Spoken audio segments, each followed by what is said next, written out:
Amém, graça e paz, irmãos. Boa noite. É uma alegria sempre poder ter a incumbência de levar a palavra do Senhor. Nós sabemos que é uma responsabilidade muito grande, né? E pedimos que o Senhor nos capacite para isso. Gostaria de dar as boas-vindas, né, a todos que estão aí nos assistindo, aos membros do Ministério Restauração que já têm nos acompanhado, que têm nos ajudado participando bastante das lives. Nós agradecemos imensamente, porque isso só está sendo possível por causa de vocês, né? E agradecer também aqueles que estão nos visitando, talvez nos assistindo pela primeira vez, ou se você já tem não faz parte da nossa igreja, do nosso ministério, mas tem nos acompanhado desde que nós adotamos esse formato de culto, né? Seja bem-vindo, que você possa se sentir à vontade, pode participar aí também da live nos comentários, né? Escrevendo aí os comentários. Fiquem bem à vontade. E talvez você possa se perguntar assim, né? Poxa, mas esses crentes não sossegam, né? Tem que fazer culto até pela internet, não consegue ficar um tempinho sem fazer culto, né? E eu espero, do fundo do meu coração, que ao terminar essa mensagem, você entenda o motivo pelo qual nós nos desdobramos tanto para poder cultuar, e porque eu quero que você saia daqui nessa noite entendendo quem nós cultuamos. E quando você entender quem nós estamos cultuando, tudo isso aqui se torna muito pouco, né? Muito pequeno também. Eu gostaria que você abrisse aí a sua Bíblia no livro de Romanos, capítulo 3. Nós vamos ler aí dos versículos 20 até o 27. Se você tiver com a sua Bíblia aí, pode abrir, mas nós vamos colocar aí na sua tela também para você acompanhar. E enquanto você procura aí, vai mandando o seu retorno aí, vê se falando pra gente se o som tá bom, se tá legal, se tá muito alto, né? Que aí a minha assistente vai me ajudar ali.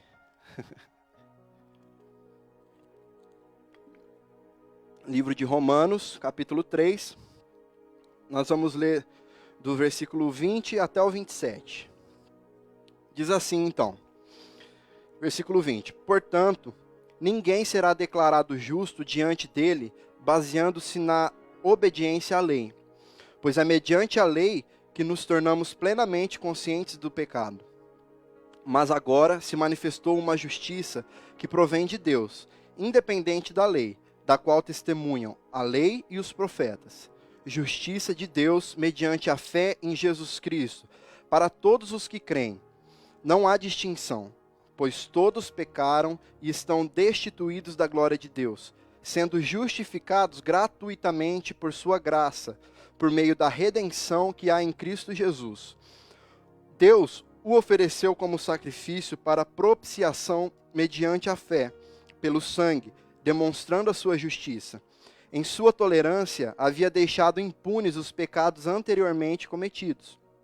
Mas, no presente, demonstrou a sua justiça, a fim de ser justo e justificador daquele que tem fé em Jesus.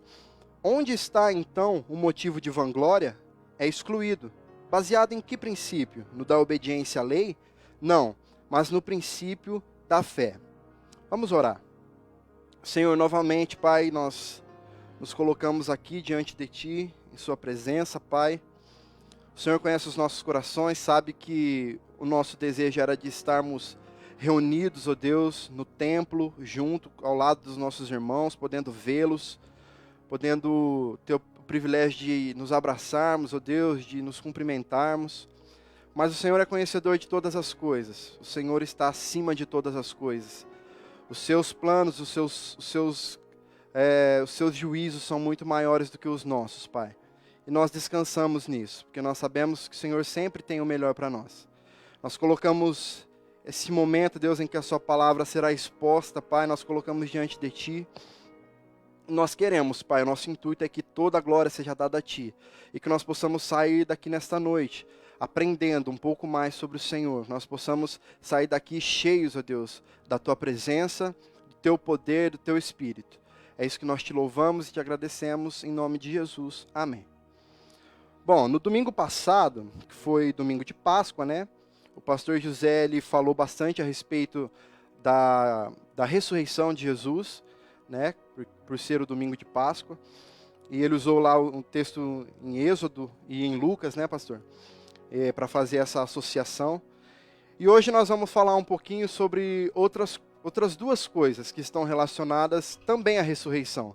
Mas nós vamos voltar um pouquinho antes para falarmos um pouco da morte de Jesus, né? E para o pessoal aí que já está acostumado, que já frequenta a igreja, que frequenta os cultos, existem algumas palavras que nós usamos lá que nós já estamos acostumados, né? E acaba que não é nenhuma surpresa e quando a gente cita essas palavras, as pessoas automaticamente já entendem. Mas talvez você que está nos ouvindo hoje, talvez você não tenha tanto entendimento sobre algumas palavras. E a nossa pregação hoje, a nossa conversa que nós vamos ter, vai falar sobre duas delas, né? E o título, né, o tema que nós vamos falar é a importância da justificação e da fé para a nossa salvação. Então nós vamos falar bastante sobre os conceitos da justificação e da fé, certo? Para isso, então, nós vamos voltar lá para o texto, né, no versículo 20, e nós vamos caminhar por ele aí, para que a gente entenda um pouco do texto. No versículo 20, repetindo, ele diz: portanto, ninguém será declarado justo diante dele, baseando-se na obediência à lei. Pois é mediante a lei que nos tornamos plenamente conscientes do pecado. Bom, então a primeira palavra que nós vamos entender, o que significa, é o que é ser justo, o que é justificar, que a gente tanto fala sobre essa justificação, essa tal justificação que a gente tanto fala. A palavra justificar, ela significa fundamentar, né, defender, explicar. Mas justificar o que nós estamos falando? Nós estamos falando de justificar a nossa salvação, né, a justificação. Então nós poderíamos ler esse texto aqui, né, da seguinte forma: portanto, ninguém conseguirá explicar, ninguém conseguirá fundamentar ou defender a ideia da sua salvação por intermédio da lei, baseando-se na lei. Mas também o que é essa tal dessa lei que a gente tanto fala, né? A lei, ela significa um conjunto de regras, de princípios que Deus estipulou para que a humanidade seguisse, né? Então, portanto, ninguém conseguirá explicar ou defender a ideia da sua salvação baseando-se nesse conjunto de regras, né? Baseando-se nessa lei. Por quê? Porque justamente a lei, né, instituída por Deus, fez com que toda a humanidade percebesse o quanto ela era pecaminosa, o quanto ela era pecadora, que é isso que diz na sequência do nosso versículo. Pois é mediante a lei que nos tornamos plenamente conscientes do nosso pecado. Por quê? Porque através da lei, o homem, depois que a lei foi instituída, não houve sequer um homem que conseguiu cumprir toda a lei, de maneira íntegra, né, fiel, completamente. Apenas um, né, nós sabemos quem é, e nós vamos falar sobre isso um pouco depois. Então, ninguém consegue defender a ideia de ser salvo obedecendo um conjunto de regras, né? Porque justamente essas regras nos mostram o quanto nós precisamos de Jesus nas nossas vidas. Continuando então, no versículo 21 e 22, diz assim: mas agora se manifestou uma justiça que provém de Deus, independente da lei, da qual testemunham a lei e os profetas. Justiça de Deus mediante a fé em Jesus Cristo, para todos os que creem. Até aí só.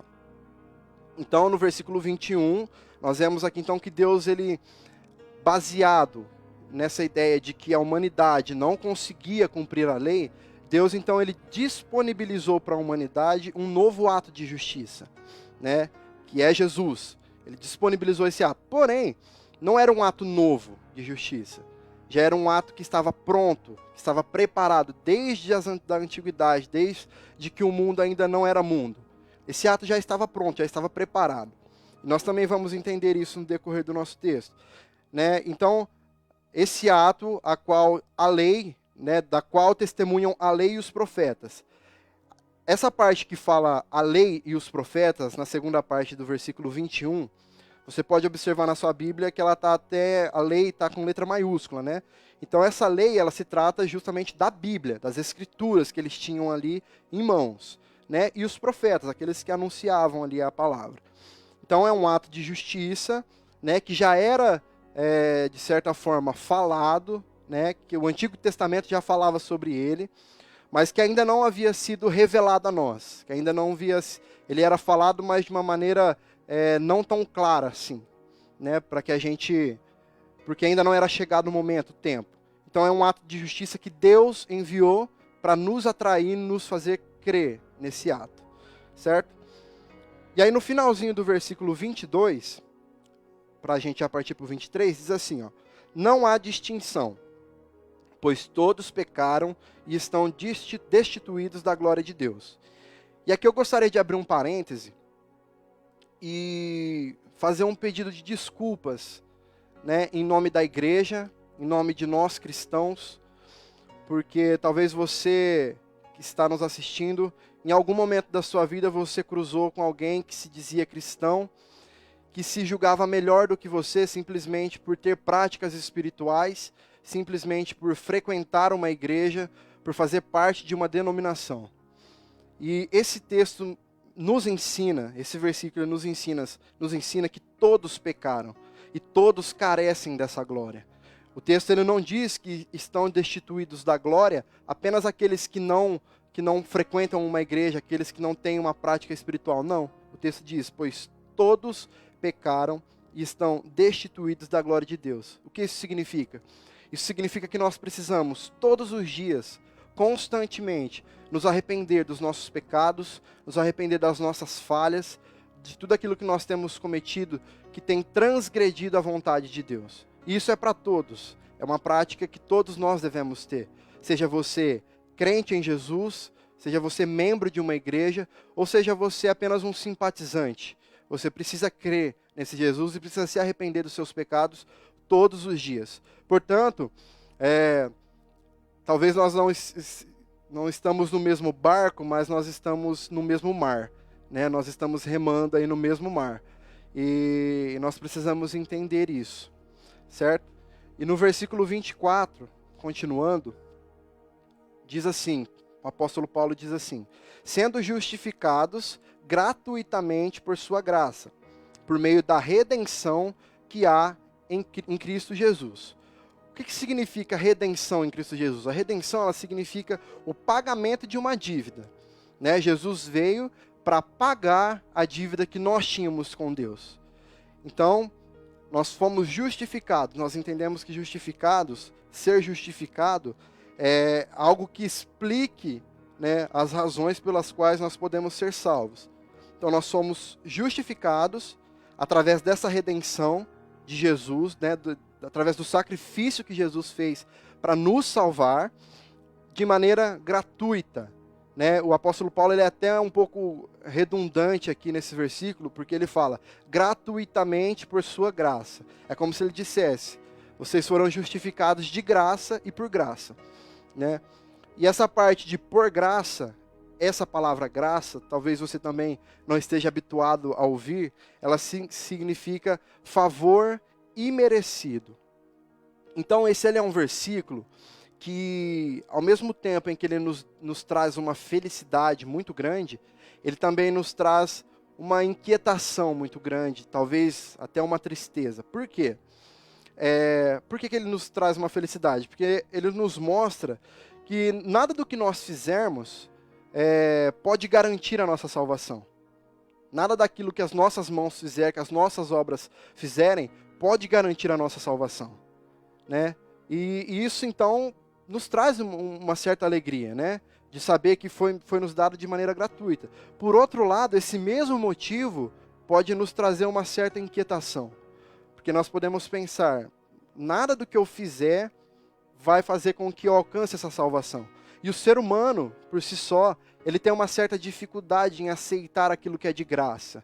Aceitar a ideia de que estão fazendo um favor para ele. Por exemplo, se você mora na casa de um parente seu, ou de um amigo, você mora de favor. Por mais que ele te diga milhares e milhares de vezes que você não é um estorvo, que você não está atrapalhando, você vai se sentir em algum momento um peso para a vida dele, um peso para aquela família. Você vai sentir que você está tirando a liberdade dessas pessoas. Você vai se sentir mal por estar recebendo um favor. E conosco isso se encaixa também dentro da salvação, né? Porque nós recebemos sabendo que nós não merecemos receber. Nós não merecíamos receber. E mesmo assim, Deus foi misericordioso e enviou o seu Filho, né, para morrer por nós, para nos permitir receber essa salvação, né? E aí, por outro lado, talvez você possa se perguntar, tá, mas então se eu não preciso fazer nada para ser salvo, então significa que eu posso viver minha vida do jeito que eu quiser e Deus vai me salvar, porque é de graça mesmo, né? Então, e aí eu vou falar um texto aqui para você, justamente para a gente entender isso. Está lá em Tiago, capítulo 2, versículo 26. Diz assim, ó: assim como o corpo sem espírito está morto, também a fé sem obras está morta. O que nós entendemos com isso? Tá, as nossas obras, elas não têm poder algum para nos salvar, né? E o que acompanha a humanidade há muitos e muitos e muitos anos é justamente a ideia de que se nós sermos boas pessoas, se nós fizermos boas obras, nós estaremos alcançando ali o direito da nossa salvação. E o texto deixa bem claro que nada do que nós fizermos vai garantir a nossa salvação, vai justificar a nossa salvação. A única coisa que justifica a nossa salvação é o ato de justiça enviado pelo próprio Deus. Tá. Porém, ao nos lembrarmos ali do texto de Mateus, capítulo 25, nós vamos nos lembrar de Jesus falando, pois eu tive fome e me destes de comer, tive sede e me destes de beber, tive frio e me vestistes, né? E aí ele diz, e aí me perguntarão quando eu fiz isso, e ele responde, quando fizeram isso a um destes meus pequeninos. Existe uma tradução que diz, quando fizeram isso a um desses meus irmãos menos favorecidos. Isso significa boas obras. Portanto, a fé em Jesus, ela traz como consequência as boas obras. Né? Jesus nos ensina que nós precisamos olhar para aquelas pessoas que têm mais dificuldade, aquelas pessoas realmente menos favorecidas, que precisam de ajuda, que precisam de um apoio, né? Que precisam de um auxílio. Jesus nos ensina a fazer isso. Porém, não é isso que vai garantir a nossa salvação. Né? Nós vamos entender no decorrer do texto que o que garante a nossa salvação é crermos em Jesus como único e suficiente Salvador. Outra coisa que talvez você já deve ter ouvido no decorrer da sua vida é aquele famoso ditado que diz que todos os caminhos nos levam a Deus. Eu concordo com esse ditado em partes. Eu realmente acredito que todos os caminhos nos levam a Deus. Mas como juiz, todos os caminhos que nós tomarmos, que nós decidimos trilhar, inclusive o de não acreditar nele, nos levará a ele no final como juiz. E ele julgará as nossas vidas. Porém, existe apenas um caminho que nos leva até ele como Pai, né, para sermos abraçados pelo seu amor e sermos salvos através da sua graça. E esse caminho é Jesus Cristo, que se entregou, que foi o ato que ele enviou para justificar o nosso pecado, para nos conciliar e para justificar a nossa salvação nele. Certo? No versículo 25, continuando, Paulo diz assim, Deus o ofereceu como sacrifício. Ofereceu quem? Ofereceu Jesus. Então Deus ofereceu Jesus como sacrifício para propiciação. O que significa propiciação? A palavra propiciação significa conciliação. Então nós lemos o versículo novamente. Deus ofereceu Jesus como sacrifício para nos reconciliar com Deus. Para reconciliar a humanidade com Deus. De que maneira? Mediante a fé. Como? Pelo sangue, demonstrando a sua justiça. Em sua tolerância havia deixado impunes os pecados anteriormente cometidos. O que nós entendemos aqui com este versículo? Eu gostaria de destacar 2 pontos no versículo 25. O primeiro deles, eu gostaria de destacar, nós vamos falar sobre o sacrifício. O que nós entendemos como esse sacrifício? Uma das práticas do Antigo Testamento era de se sacrificar um cordeiro novo, de 1 ano, que fosse puro, né? E o sacerdote sacrificava no altar esse cordeiro, justamente pela propiciação do pecado dos homens. Justamente para fazer a reconciliação dos pecadores com Deus. Essa era uma prática comum do Antigo Testamento. Aí você pode estar se perguntando, mas o que isso tem a ver? O que matar um cordeiro tem a ver e vai fazer com que o homem fosse perdoado dos seus pecados e fosse reconciliado com Deus. E aí eu vou te mostrar um outro panorama dessa ideia. Se você começar a pensar dessa forma, você não vai mais se fazer essa pergunta.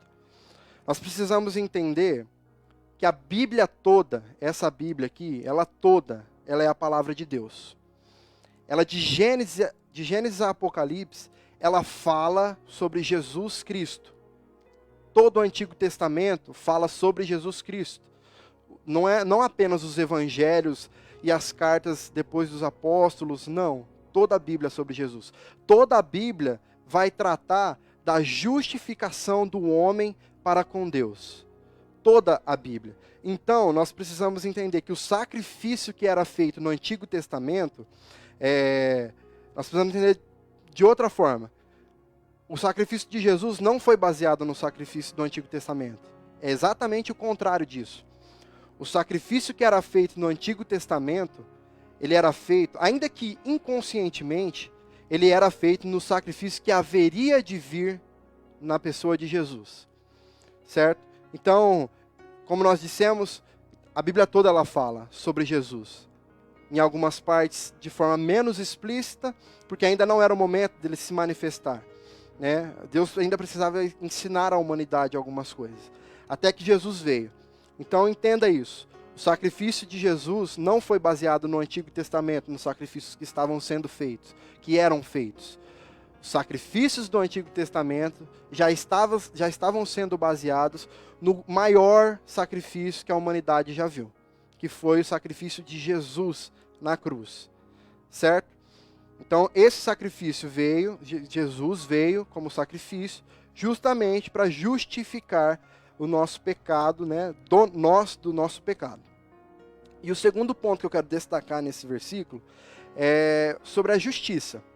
Quando nós falamos de justiça, nós precisamos entender, a primeira coisa que nós precisamos entender é que a nossa justiça humana, ela é completamente diferente da justiça de Deus. Por quê? Quando nós pensamos em justiça pelos nossos olhos, como nós pensamos? Nós analisamos uma situação, nós julgamos ser inocente diante de uma situação, e aí nós oramos para Deus. Deus, faça justiça. O desejo do nosso coração é que aquela pessoa que nós interpretamos, ou aquela situação que nós interpretamos, estar errada, que ela seja julgada de maneira errada, como errada. Nós queremos que Deus julgue dessa forma. Né? É errado? Nosso pensamento assim? Não é, porque se nós pararmos para analisar na nossa justiça humana, quando um criminoso, um bandido, ele comete um crime, ele precisa pagar pelos crimes que ele cometeu, né? Então, isso não tem nada de errado em pensar isso. Só que nós não podemos nos esquecer que a justiça de Deus, ela transcende completamente a nossa. Né? O pensamento de Deus, as ideias de Deus, o juízo de Deus, ele transcende ao nosso. E ainda bem por isso. Nós precisamos agradecer a Deus todos os dias por isso. Por quê? Ao nos depararmos com a justiça de Deus, inevitavelmente, a gente vai se encontrar com o maior ato de justiça que Deus já nos deu, que foi justamente o de entregar o seu Filho, Cordeiro Santo, Rei dos Reis, Senhor dos Senhores, puro, sem pecado algum, para morrer pelo nosso pecado. Ele entregou o inocente para pagar a culpa daquele que era culpado. Então a justiça de Deus, ela se torna completamente diferente da nossa. Jesus, ele entregou um inocente, aquele que não tinha culpa alguma, para pagar pelo pecado de toda a humanidade. Por isso, o conselho que eu tenho para te deixar é que a gente precisa tomar cuidado quando nós pedimos para que o Senhor faça justiça.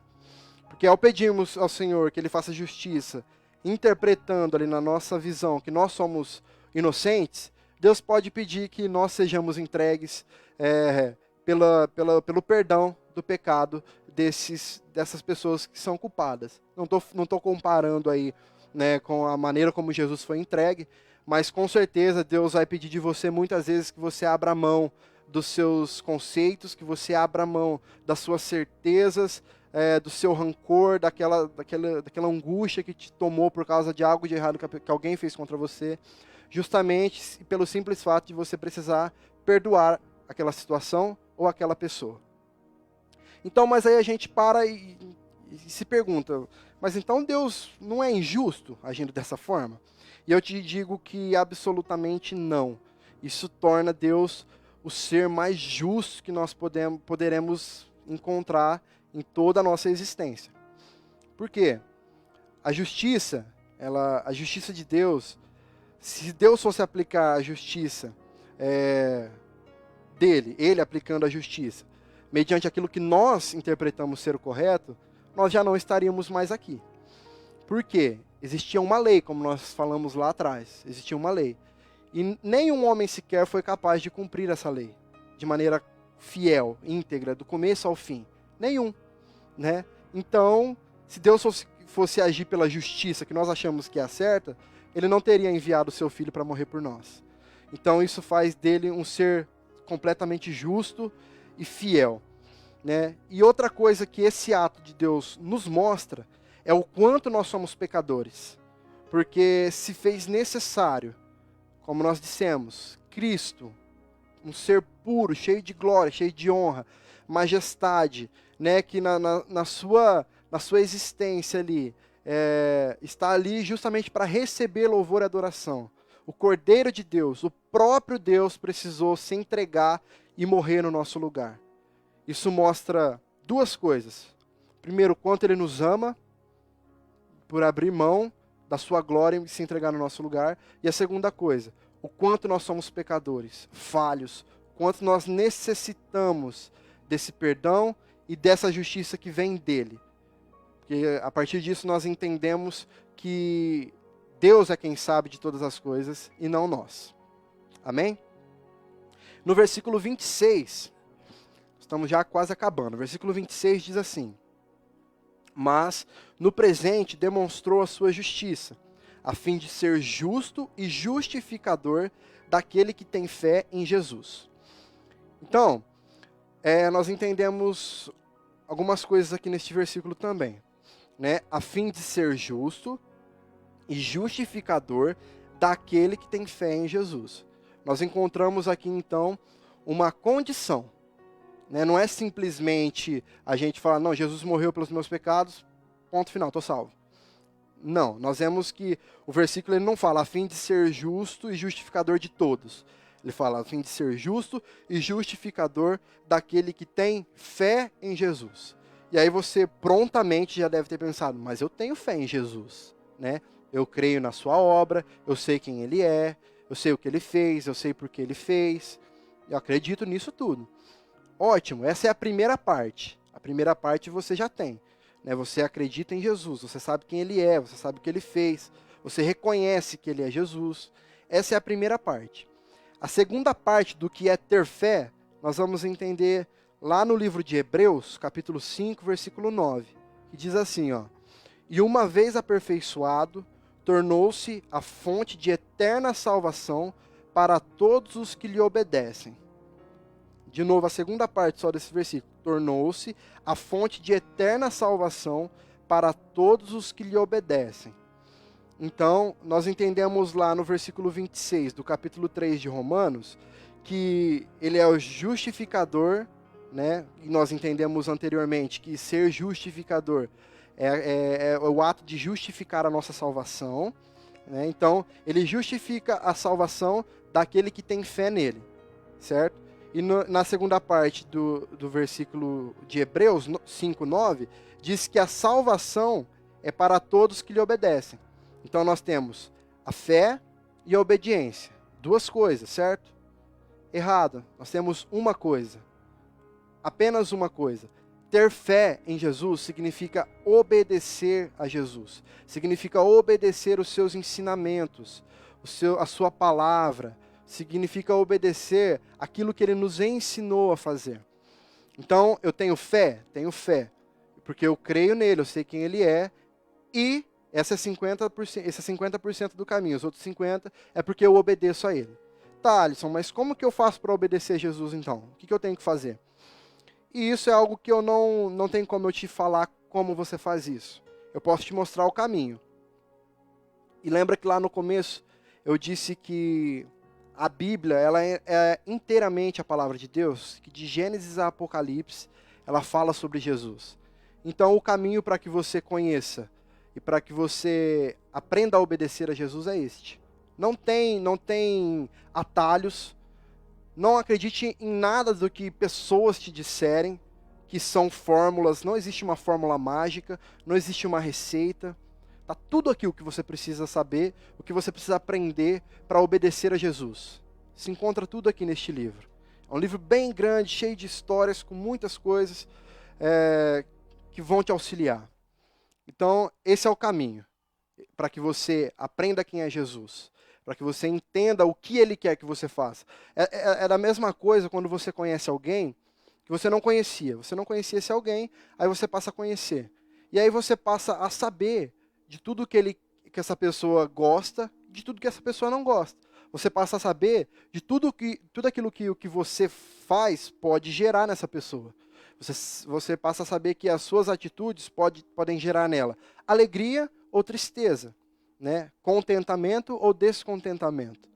Né? E quando nós conhecemos a Jesus, isso se repete. Quando nós conhecemos a Jesus, nós passamos a entender tudo o que Ele quer que nós façamos. Nós passamos a aprender quais são os caminhos que nós devemos seguir, baseado na sua palavra. Então, a maneira como nós temos de aprender, né? Como obedecer a Jesus, é através da sua palavra, através dos seus ensinamentos. Não tem outra forma. Portanto, ter fé em Jesus não está ligado ao simples fato de acreditarmos na sua existência. Não está só baseado nisso, né? Isso faz parte. Mas significa que nós precisamos obedecermos os seus ensinamentos, vivermos segundo a sua palavra. Isso vai nos incluir na sua obra redentora. Quando nós reconhecemos o sacrifício feito, quando nós sabemos quem Ele é, e quando nós passamos a obedecer os seus ensinamentos, nós seremos incluídos na sua salvação, de maneira gratuita. Talvez você pode pensar assim, Alisson, mas então, se eu preciso obedecer, então não é tão de graça assim. Então, à medida que eu obedeço, eu ganho a salvação. E aí eu vou te mostrar por que é de graça. Sabe por que é de graça? Porque por mais que você se esforce para obedecer a Jesus em todos os seus caminhos, você jamais conseguirá. Porque foi justamente por isso que Ele morreu para nos salvar. Ele morreu para justificar a nossa salvação. Porque havia uma humanidade caída, pecaminosa, que jamais conseguiu obedecer a Deus na totalidade. Né? E Jesus veio como ato de justiça, Ele veio para demonstrar que Ele era o Filho de Deus, Ele cumpriu com toda essa lei, Ele foi o único que cumpriu com a lei de Deus. E para finalizar, né, o cumprimento da lei, Ele morreu e se fez pecador no nosso lugar. Ele não pecou, mas Ele atraiu sobre Ele todo o nosso pecado, toda a nossa dívida. Então, é por causa disso que o simples fato de obedecer não quer dizer que nós estamos fazendo algo para receber a nossa salvação. Porque por mais que nós tentemos, nós vamos conseguir, nós vamos entender os conceitos, mas em muitos momentos das nossas vidas nós não conseguiremos obedecê-lo. E é aí que entra a parte do versículo 23, que diz, né, que todos pecaram e estão destituídos da glória de Deus, no versículo 23. Então, é por isso, nós pecamos diariamente, constantemente. Nós precisamos todos os dias reconhecer isso. Nos entregar, nos humilharmos diante de Deus para que Ele nos perdoe, para que Ele traga, para que nós possamos fazer parte dessa obra redentora. E no versículo 27, para a gente finalizar, diz assim: onde está então o motivo de vanglória? É excluído. Baseado em que princípio? No da obediência à lei? Não, mas no princípio da fé. Então esse versículo, o que ele quer dizer? Então, diante disso tudo, diante de entender o fato que eu estou recebendo algo que eu nem mereço receber, de que eu preciso me esforçar para obedecer aos ensinamentos dele, eu ainda tenho motivo para estar feliz, será? E eu te digo que sim, nós temos muitos motivos para estarmos felizes, né? Porque quando nós nos encontramos com Jesus e nós passamos a conhecê-lo, nós passamos a entender que Ele é tudo que nós precisamos, como nós cantamos aqui. Porque tudo tem a ver com Ele, nada tem a ver com o que nós pensamos ou achamos que é. Então, quando nós nos encontramos com Jesus, quando nós decidimos crer nele, e quando nós, principalmente, decidimos obedecê-lo, nós entenderemos que todo o resto é um simples detalhe nas nossas vidas. Nada é tão importante quanto estarmos na presença do Senhor. E todo o resto vai se tornar secundário nas nossas vidas. É por isso que na Bíblia tem o versículo que diz, né, que para que nós buscássemos o reino de Deus e a sua justiça em primeiro lugar, e que todo o restante nos seria acrescentado. Porque quando nós buscamos o reino de Deus, quando nós buscamos e ansiamos pela justiça dele, todo o resto perde a importância. Não que não tenha importância o restante da sua vida, tem, e ele sabe disso. Só que quando nós estamos em sua presença, quando nós entendemos que nós precisamos obedecê-lo, o restante fica muito pequeno diante de tudo isso, né? Então nós sentiremos a vontade de abandonar as nossas próprias vontades. Isso já não vai ter mais valor para nós. O que vai preencher realmente o nosso coração, o que vai realmente preencher as nossas vidas, é o simples fato de estarmos com Ele e nele. E eu gostaria de dizer apenas mais uma coisa, que é a melhor parte, na minha opinião, né?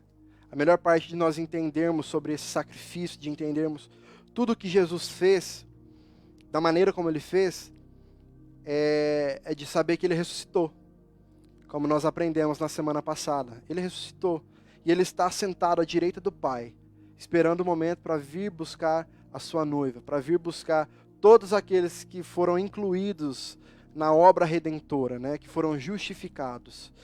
E no livro de Atos, capítulo 1, versículo 3, diz: depois do seu sofrimento, ou seja, depois da sua morte, Jesus apresentou-se a eles e deu-lhes muitas provas indiscutíveis de que estava vivo. Apareceu-lhes por um período de 40 dias, falando-lhes acerca do reino de Deus. Ou seja, ele ressuscitou. Isso não há discussão. Ele apareceu para os seus discípulos, ele viveu no meio deles durante 40 dias, e aqui a Bíblia diz, dando muitas provas indiscutíveis de que ele estava vivo. E em Romanos 10, 9, diz também: se você confessar com toda a sua boca que Jesus é o Senhor, e crer em seu coração que Deus o ressuscitou dentre os mortos, serás salvo. E aqui nós falamos novamente, nesse versículo, nós podemos fazer um paralelo com a parte que nós dissemos ali sobre o que é ter fé, né? Quando nós confessarmos com a nossa boca que Jesus é o Senhor e crermos, obedecermos em nosso coração a Deus, né, entendendo ali que Ele ressuscitou, Jesus dentre os mortos, nós seremos salvos.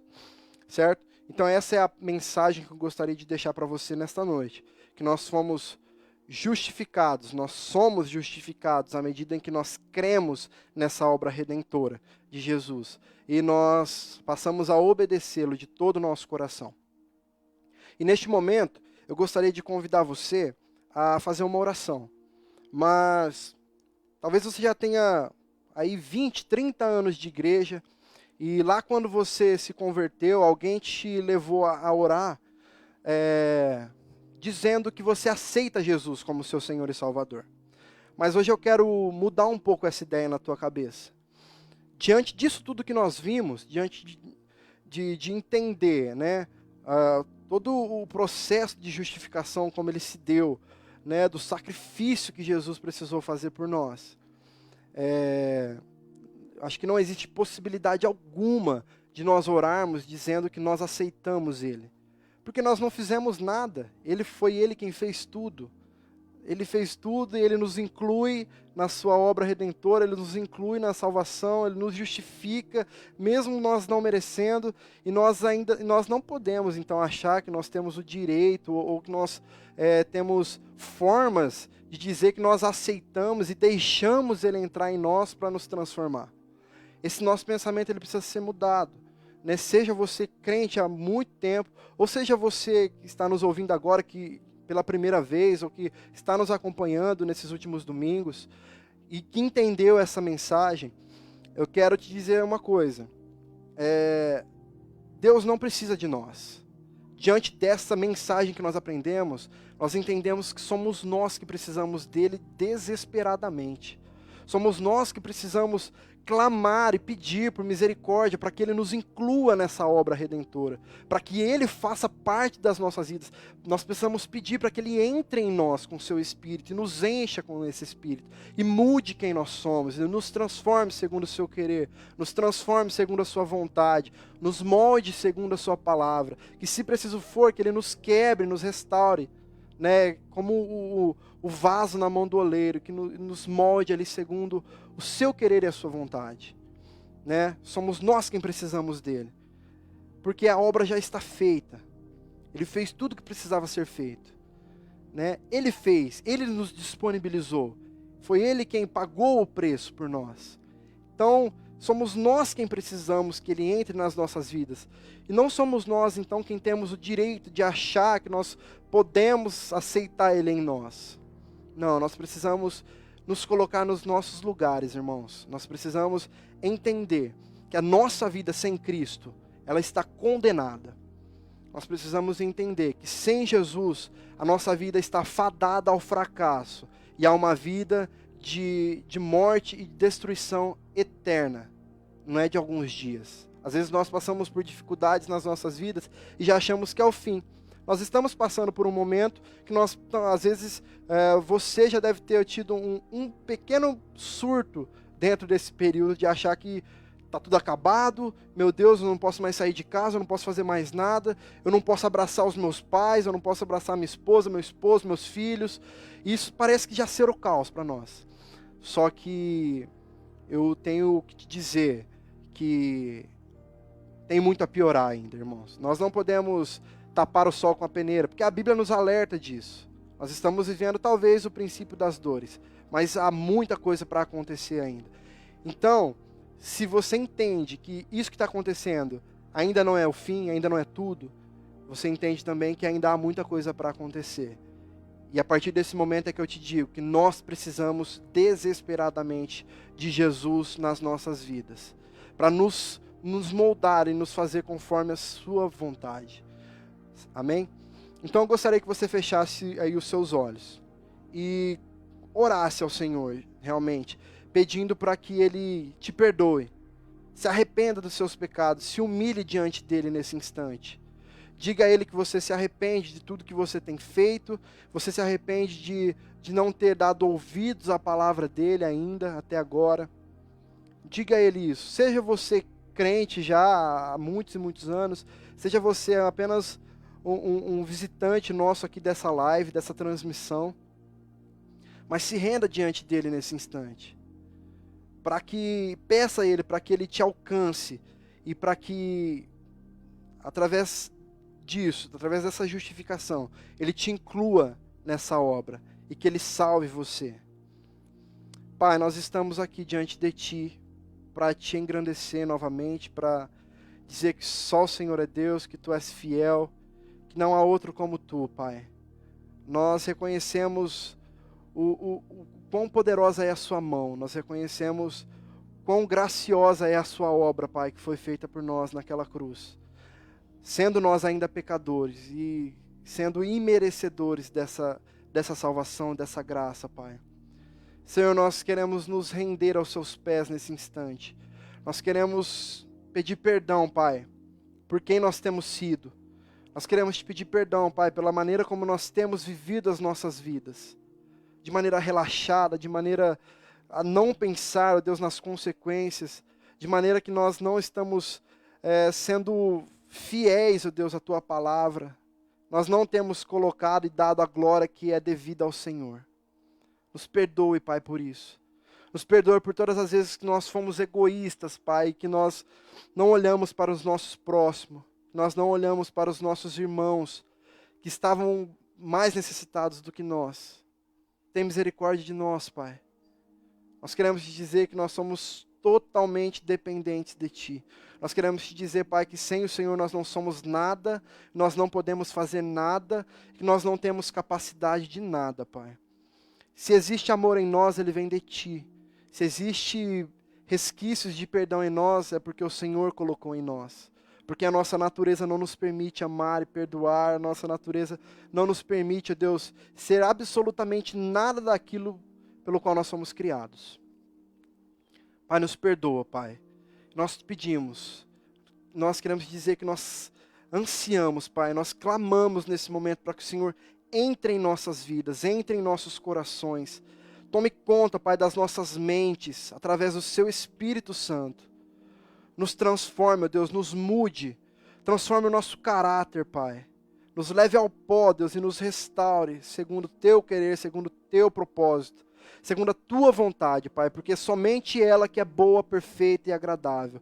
Que o Seu Espírito, Pai, nos confronte, nos convença do nosso pecado, que nos convença, Pai, de toda a justiça e todo o juízo que está em Ti. Porque sem Ti nós não somos nada, Pai. Nos transforme, nos mude, faça parte, Deus, a partir de hoje, dos nossos dias, faça parte, Deus, dos nossos relacionamentos, sejam eles conjugais, sejam eles familiares, sejam eles de amizades, ó Pai, seja eles qual forem, faça parte, ó Deus, seja o centro dos nossos relacionamentos. Pai, nós colocamos toda essa circunstância que estamos vivendo nesses dias diante de Ti. Nós não sabemos o porquê, nós não entendemos o motivo, a razão, mas nós queremos aprender algo com isso, Pai. Porque eu creio que em tudo o Senhor tem um propósito. E que nada acontece sem que o Senhor permita, ou que o Senhor decrete que aconteça. Senhor, se isso que está acontecendo é para nos disciplinar, nos discipline, Pai. Não apenas no sentido de nos confrontar ou de nos corrigir, mas no sentido também de nos ensinar. Nos ensine, Pai, a sermos parecidos contigo nesse instante. Porque existem pessoas que estão precisando, Pai. Nós mesmos estamos precisando. Existem pessoas que estão ansiando por uma resposta. Estão desejosos por um abraço. Pai, que o Senhor, através do Seu Espírito Santo, por intermédio do Teu Espírito Santo, esteja trazendo afago, esteja trazendo consolo para essas vidas. Sejam elas quais forem, Pai. Seja se elas estiverem sofrendo com dificuldades materiais, Deus, básicas, se elas estiverem sofrendo de enfermidade. Pai, nós clamamos, nós pedimos ao Senhor que tenha misericórdia dessas vidas. Tenha misericórdia de nós, Pai. Se faça presente em nós, em cada um de nós. Nos abençoando, Deus. Nos perdoando por aquilo que nós estamos fazendo ou por aquilo que nós estamos deixando de fazer também, Pai. Perdoa a nossa omissão diante de tudo isso que tem acontecido. E nos dê, Pai, sabedoria nesse instante, nós pedimos. A Tua palavra fala, Deus, que nós deveríamos pedir que o Senhor nos desse sabedoria, que o Senhor nos daria de bom grado. Então nós pedimos, Pai, que o Senhor nos encha com a sabedoria que vem de Ti, para que nós possamos agir em cada circunstância que aparecer em nossa frente. Seja no nosso trabalho, de quem puder estar trabalhando, seja dentro das nossas casas, com os nossos familiares, seja em qualquer lugar para onde nós estivermos. Nos abençoa, nos auxilia, Deus, nessa jornada. E receba, Pai, as nossas orações, receba o nosso culto diante do Senhor e nos dê uma ótima semana, Pai. E que nós possamos ter em nosso coração o desejo ardente de sermos a Sua imagem e semelhança, Pai. É isso que nós Te louvamos. Obrigado, Pai, por esse culto. Obrigado por essa casa do pastor, ó Deus. Abençoa a vida dele, da irmã Maria. Que em nome de Jesus, Senhor, esteja sustentando eles, ó Pai, renovando as forças deles, renovando o entendimento, ó Pai, para que em nome de Jesus eles possam continuar sendo canais de bênção na vida do Teu povo, Pai. Obrigado por tudo que aconteceu aqui nesta noite. Abençoa o Teu povo, em nome de Jesus. Amém. Amém. Glória a Deus. E se você que nos assistiu entendeu essa mensagem, entendeu esse recado que foi dado, eu gostaria que você escrevesse para nós aí, tá passando aí no tempo todo aí, passando no rodapé o nosso e-mail, o endereço do nosso Instagram, do Facebook também. Nos escreva uma mensagem aí no privado, contando a sua experiência, né, contando se você fez essa oração hoje, porque nós queremos te ajudar, nós queremos orar por você, e nós queremos mostrar para você quais são os caminhos a seguir a partir de agora, né, a partir de agora, a partir daqui. Que Deus te abençoe, em nome de Jesus, e abençoe a tua semana.